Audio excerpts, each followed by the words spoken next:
성령의 그 임재를 경험한 오순절 성령 강림을 경험한 예수님의 제자들, 사람들은 그들을 보고 술에 취했다, 이렇게 저들이 이제 기도하는, 성령 안에서 기도하는 모습을 보고 다 놀라서 당황했다. 어찌된 일이냐 이렇게 하며, 또 어떤 이들은 조롱하여 이르되 그들이 새 술에 취했다 이렇게 듣죠. 아마 그 방언으로 기도하며 서로 다른 언어로 기도하며 그 내용을 아는 사람들은 그게 신비이지만, 모르는 사람들은 저들이 아마 술에 취한 모양이다 이렇게 오해를 한 것입니다. 성령의 임재를 경험한 베드로가 이제 그 은혜로 11사도와 함께 서서 소리를 높여 이르되 유대인들과 예루살렘에 사는 모든 사람들아, 이 일을 너희로 알게 할 것이니 내 말에 귀를 기울이라 이렇게 외치죠. 그러면서 이제 요엘 선지자가 한 하나님이 말씀하시기를 말세에 내가 내 영을 모든 육체에 부어주리니 너희의 자녀들은 예언할 것이요 너희의 젊은이들은 환상을 보고 너희의 늙은이들은 꿈을 꾸리라, 이 요엘의 말씀을 선포하죠. 근데 여기서 말세에 내가 내 영을 모든 육체에 부어주리니, 그러니까 요엘 시대만 해도, 구약의 요엘 시대만 해도 성령이 모든 육체에 부어지지 않았다는 겁니다. 그러니까 하나님의 말씀을 맡은 선지자들이나 제사장들이나 이런 사람들에게만 영이 부어졌다는 것을 의미하죠. 그러니까 내가 내 영을 모든 육체에 부어주리니, 그러니까 이제는 모든 육체에게 부어주었다 이렇게 말씀하니까 이제 성령의 역사를 이렇게 우리가 설명할 수가 있습니다. 그래서 과거에는 하나님의 사람 그러면 뭐 엘리야, 모세 이런 사람들이죠. 그러나 바울은 오직 너 하나님의 사람아 라고 말씀한 것처럼 예수를 믿는다는 것 하나로 우리는 모두 하나님의 사람으로 인정을 받는다는 거죠.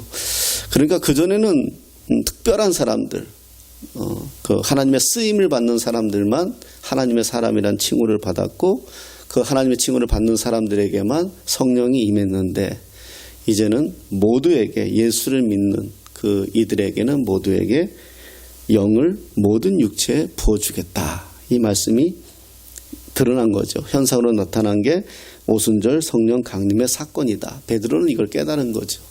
그러니까 이걸 깨닫고 이제 선포하게 된 거죠. 본인이 그 성령 강림의 경험을 하고 나서 그러면서 자녀들은 예언할 것이다. 너희의 젊은이들은 환상 볼 것이다. 너희의 늙은이들은 꿈을 꿀 것이다. 남녀노소 모두가 어떤 이 특정한 사람들이 아니라 예수를 믿는 모든 사람에게는 이러한 현상이 일어날 것이다. 이렇게 선포하는 겁니다. 그때에 내가 내 영을 내 남종과 여종들에게 부어주리니 그들이 예언할 것이요. 우리 고린도전서 12장 10절 말씀 보겠습니다. 색인해 놓고요. 고린도전서 10장 12절 말씀에 12장 10절 말씀 보겠습니다. 자, 어떤 그 역사가 있는 것인가? 그들이 예언할 것이요. 이 말에 대해서 사도 바울이 어떻게 얘기하나? 12장 10절 함께 읽어보겠습니다. 시작. 어떤 사람에게는 능력 행함을, 어떤 사람에게는 예언함을, 어떤 사람에게는 영들 분별함을, 다른 사람에게는 각종 방언 말함을, 어떤 사람에게는 방언을 통역함을 주시나니. 아멘. 예, 이렇게 말씀합니다. 그러니까 조금 더 올라가서 보면 18절에 고린도전서 12장 8절에 어떤 사람에게는 성령으로 말미암아 지혜의 말씀을, 어떤 사람에게는 같은 성령을 따라 지식의 말씀을, 다른 사람에게는 같은 성령으로 믿음을, 어떤 사람에게는 한 성령으로 병 고치는 은사를, 어떤 사람에게는 능력 행함을, 이게 다양한 역사, 다양한 은사, 이것들이 나타나는 것을 봅니다. 그래서 11절에 이 모든 일은 같은 한 성령이 행하사 그의 뜻대로 각 사람에게 나누어 주시는 거다. 그러니까 이거는 성령의 은사라는 겁니다. 그러니까 성령이 그 뜻에 따라, 당신의 뜻에 따라 각 사람에게 나누어 주는 것이지 우리가 원한다고 받는 것은 아니다라는 것을 알 수가 있어요. 그렇지만 우리가 원함을 갖는 건 나쁜 건 아니죠. 내가 하나님 앞에 이런 은사가 있으면 좋겠습니다. 저에게 방언의 은사를 주십시오. 믿음의 은사를 주십시오. 또 지혜의 말씀의 은사를 주십시오. 지식의 말씀의 은사를 주십시오. 이건 뭐 나쁜 게 아니죠. 그러나 중요한 거는 뭐다? 주체가 누구다? 성령이시다. 근데 여기서 믿음도 성령으로 믿음도 은사예요. 그죠? 이걸 보면은. 그러니까 믿음도 어떻게 보면 내가 뭘 해서 얻은 것이 아니라 성령이 주셨다는 것을 우리가 볼 수가 있죠. 자, 그래서 그때에 내가 내 영을 내 남종과 여종들에게 부어주리니 그들이 예언할 것이요. 이렇게 예언이라는 단어 하나에 아까 12장 10절의 말씀같이 여러 다양한 사역들을 통틀어 설명해서 이렇게 말씀하고 있는 것을 볼 수가 있습니다. 자, 이렇게 오순절 설교를 하면서 누구든지 주의 이름을 부르는 자는 구원을 받으리라. 이거는 혁명이야, 혁명. 왜냐하면 이전에는 다 어떤 사람들, 선민들, 하나님에게 택함 받은 사람들, 소위 말하는 그 당시에 종교 지도자들, 이런 사람들만 구원의 권세가 있다고 생각했거든요. 이런 사람이 구원의 권세가 있는데 21절에 베드로는 뭐라고 얘기합니까? 누구든지. 이게 혁명이에요. 누구든지. 누구든지. 그전에는 누구든지가 아니라 어떤 일을 한 사람은 성전에서 뭐 제물을 드린 사람은 아니면 어떤 이렇게 독특한 특별한 사람들에게만 구원의 역사가 있었는데 이제는 어떻다? 누구든지 주의 이름을 부르는 자는 구원을 받으리라. 이렇게 외치는 거죠. 그런데 여기서 또 할 말은 많아요. 그 누구든지가 누구냐? 또 이거 가지고 얘기하면 이 짧은 설교 시간에 뭐 너무 많고요. 어찌됐든 간에 베드로는 그렇게 깨달은 거예요. 베드로는 드디어 이제 그 요엘서에서 예언했던 성령의 역사가 자기가 눈앞에서 보는 데서 일어났거든요. 자기가 그걸 경험했거든요. 방언을 하고 이런 내용을 경험하고 그때 깨달은 거죠. 요엘서가 기억난 거죠. 요엘서에 이런 말씀이 드디어 이루어졌구나. 그럼 지금이 말세구나. 그러면 지금은 누구에게도 이런 예언의 은사와 이런 그 기름 부음의 은사가 있다. 그러니까 이제 때는 지금이구나. 지금 우리가 예수를 믿으면 구원을 받는다. 이렇게 확신을 갖게 된 거죠. 그걸 결정하게 된 거고. 그러면서 이제 그 예수님이 어떤 분이시고 그분이 어떤 일을 하셨고 또 너희가 어떻게 했다 이 말을 이제 쭉 설명한 게 2장 21절 이후부터 나옵니다. 자, 이제 뭐 이 역사가 일어나고 난리가 났죠. 뭐 이제 그 당시에 그 유대인들이 그럼 우리가 어떻게 하면 되고 우리는 그럼 어떻게 구원받겠느냐? 우리가 십자가에 예수님을 매달았는데 그러니까 회개해라. 그리고 예수 그리스도의 이름으로 세례를 받으라. 그리고 죄사함을 받으라. 그래서 중요한 게 38절에 이런 말씀이 있어요. 베드로가 이르되 너희가 회개하여 각각 예수 그리스도의 이름으로 세례를 받고 죄사함을 받으라. 그리하면 성령의 선물을 받으리니. 이렇게 말씀합니다. 먼저가 뭐다? 회개예요. 회개. 이 땅에 제일 무서운 사람은 회개하지 않는 그리스도인이에요. 양심에 화인 맞을 수가 있어요. 무서운 죄를 저지르고 나서도 자기는 하나님이 용서해줬다고 생각하는 분들이 있어요. 그러니까 이런 분들이 제일 무서워요. 자기 합리. 그래서 신앙과 신념은 달라요. 종교적 신념을 신앙으로 보는 사람들이 많아요. 예를 들어서 여호와의 증인들이 자식에게도 피를 주지 않잖아요. 군대 가지 않잖아요. 이건 종교적 신념이에요. 자기가 갖고 있는 종교적 신념이란 말. 그러니까 중심이 누구냐면 종교적 신념과 신앙의 차이는 뭐냐면 종교적 신념은 주체가 나예요. 내 결정이에요. 하지만 신앙은 뭐죠? 성경에서 말씀하시는 하나님이 주체예요. 그래서 내가 주체가 아닌 거예요. 나는 이런 생각을 가지고 있어도 하나님의 말씀이 그게 아니라고 하면 내가 그 말씀에 굴복될 수 있는 거예요. 그런데 이 땅에 종교적 신념으로 사는 사람들이 의외로 많아요. 대화를 나누다 보면. 그렇기 때문에 제일 먼저가 회개예요. 회개.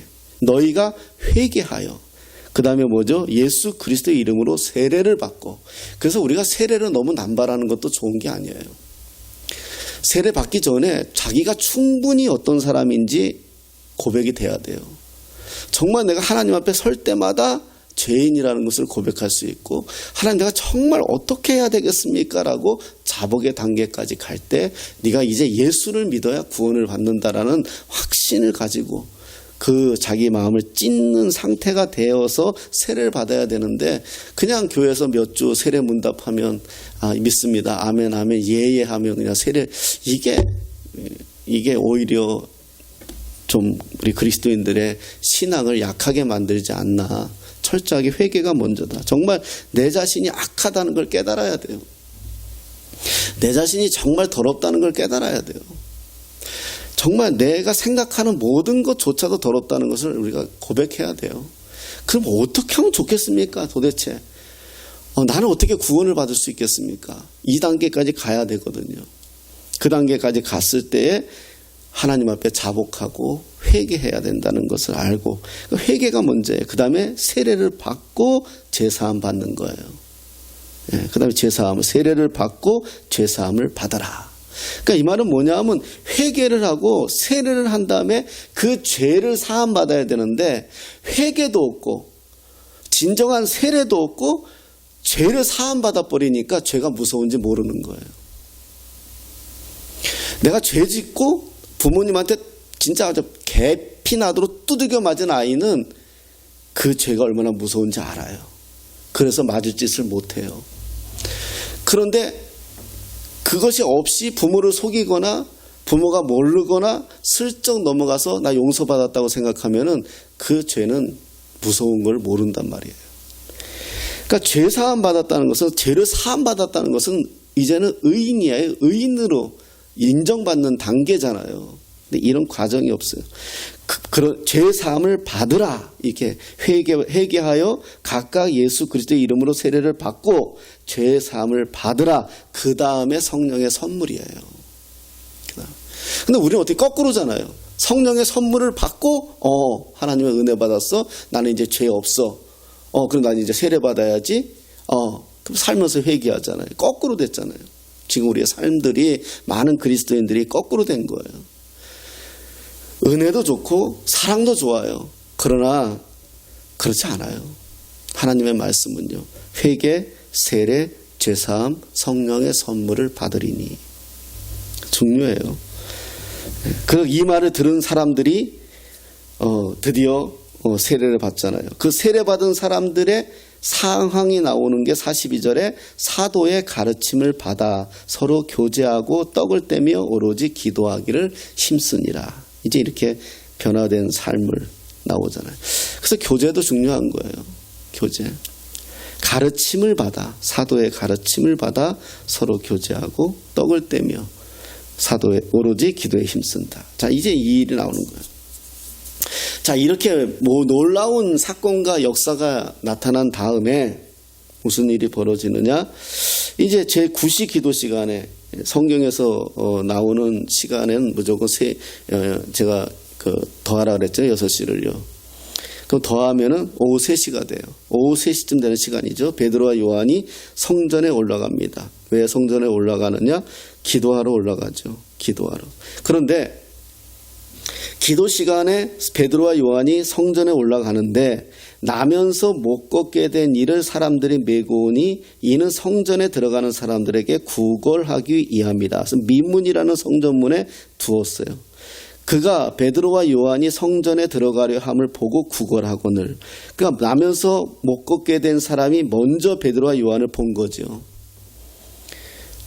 그래서 성전에 들어가려 한 것을 보면서 미문 앞에서 베드로와 요한을 보고 좀 나를 도와주겠구나 싶었겠죠.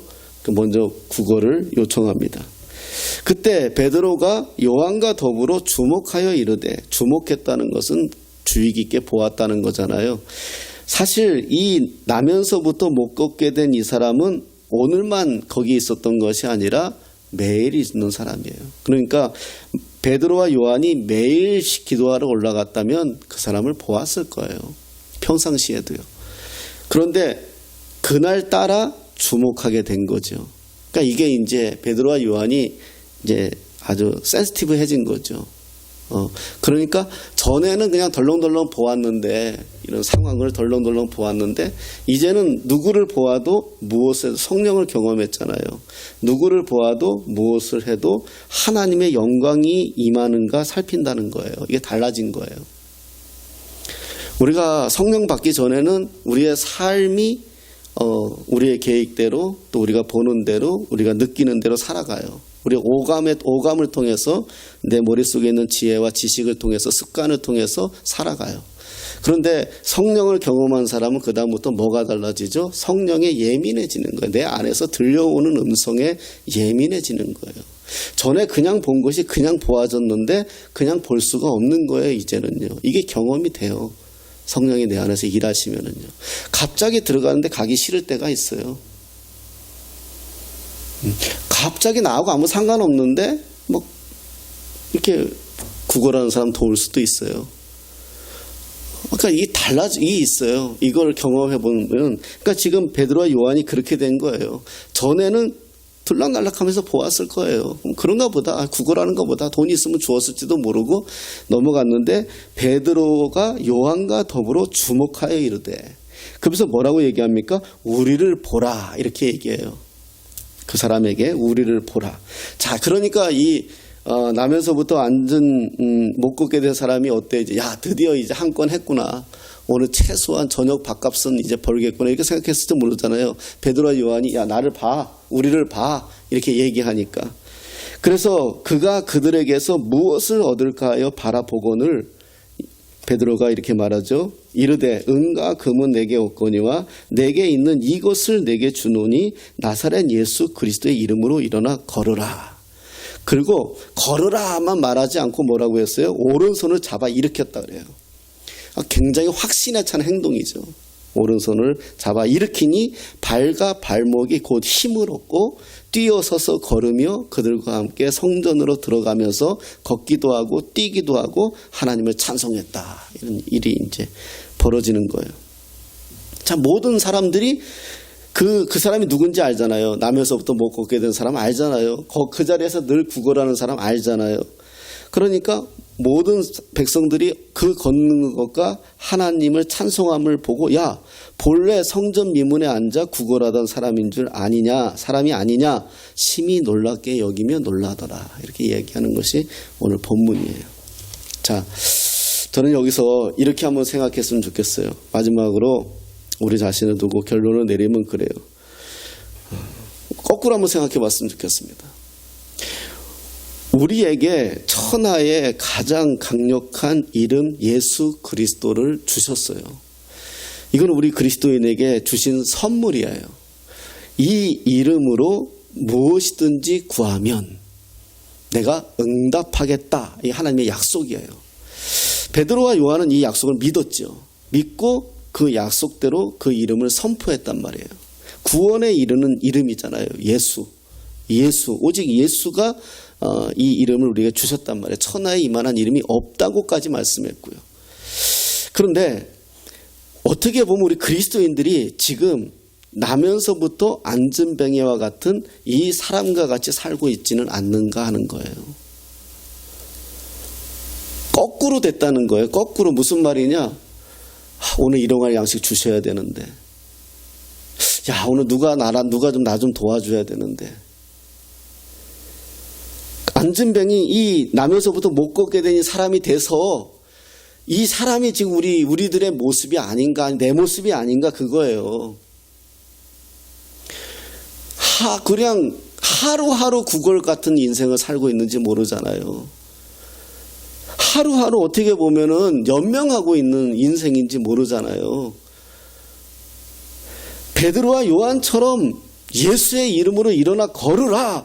이 이름을 우리에게 주셨는데 이 이름을 선포할 엄두도 못 내고 자신감도 없고 마음에 어떤 힘도 없고 그냥 한 끼 하루하루 살아가면 되지 않는가 하는 연약한 이 나면서 못 걷게 된 이 사람이 내 모습이 아닌가 하는 게 제가 오늘 다시 한번 설교를 준비하면서 읽으면서 또다시 내 마음에 든 내용이에요. 내 모습이 아닌가 싶은 거예요. 오늘은 누가 좀 도와줄까? 오늘은 좀 어떤 역사가 있을까? 이 모습이 이게 이렇게 오히려 사는 이들이 많더라는 거예요. 우리 그리스도인들이. 우리는 가서 살리고 예수의 이름을 선포하고 우리가 주의 이름을 강력하게 선포하고 그 역사가 나타나게 해야 되는 게 우리의 삶이고 우리의 인생이고 우리의 사역인데, 그렇게 하면 하나님께서 우리에게 하실 것들이 있을 텐데 오히려 우리가 이러한 모습으로, 연약한 모습으로 앉아있는 모습이 아닌가. 오른손을 잡아 일으키니 발과 발목이 곧 힘을 얻고. 여러분, 우리가 진짜 주님이, 오늘은 베드로와 요한이 이 나면서부터 일어나지 못한 이 사람을 잡아 일으켰지만, 오늘 우리가 경험해야 될 것은 뭐냐면 주님의 오른손으로 나를 잡아 일으킴을 경험해야 돼요. 이 진창과 같은 내 삶의 현장, 바닥, 여기에서 내가 스스로 일어날 수가 없어요. 오늘 새벽에도 그런 말씀을 나눴지만은, 오늘 새벽의 말씀도 그 시편의 말씀 그거 아닙니까? 그 성문, 철문과 세빗장, 우리의 마음을 그렇게 가둬놓고 살아요. 그래서 어떤 것으로도 열 수 없는 상황이에요. 열지를 않아요. 마음을. 내 안에 그 찌그러지고 엉켜있고 그 상처 투성이, 그 불평, 불만, 아픔, 슬픔, 눈물, 고통, 고난, 외로움, 이걸 꽁꽁 끌어안고. 여러분, 거지들이 있잖아요. 보따리 하나씩 꼭 갖고 다녀요. 한번 보세요. 뭐 이만한 걸 이렇게 끌고 다니고요. 그거 한번 뺏어가지고 풀어보세요. 쓸 거 하나도 없어요.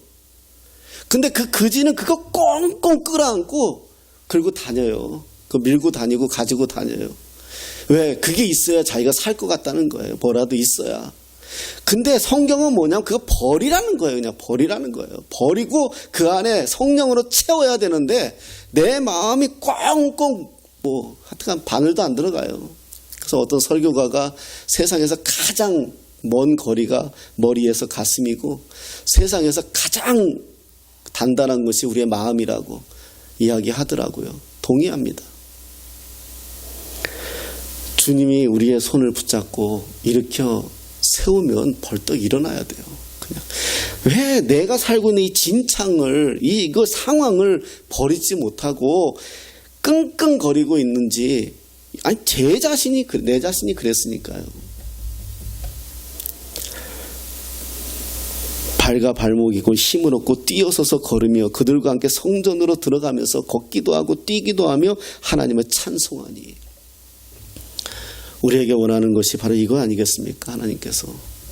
여러분, 정말 다시 한번 우리가 기도를 하던, 진짜 주님 앞에 매달리던, 금식을 하던,